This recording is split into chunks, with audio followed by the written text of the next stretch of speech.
ខ្ញុំប្រាប់ហើយប្រាប់ទៀតថាកុំលេងសើចការចូលទៅក្នុងទីផ្សារក្នុងការទិញលក់ជួញដូរការរកស៊ីក្នុងជីវិតរបស់យើងអ្នកទាំងគ្នាកំពុងតែធ្វើសង្គ្រាមហើយជាពិសេសគឺការជួញដូរទិញលក់មាសនេះវាគឺជាការធ្វើសង្គ្រាម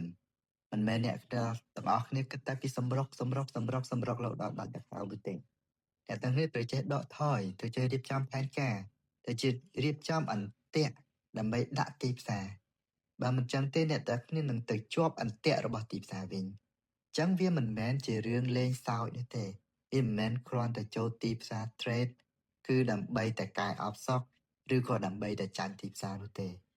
គឺអ្នកទាំងត្រូវគិតថាវាគឺជាសង្គ្រាមហើយសង្គ្រាមរបស់គេនឹងគឺមេតប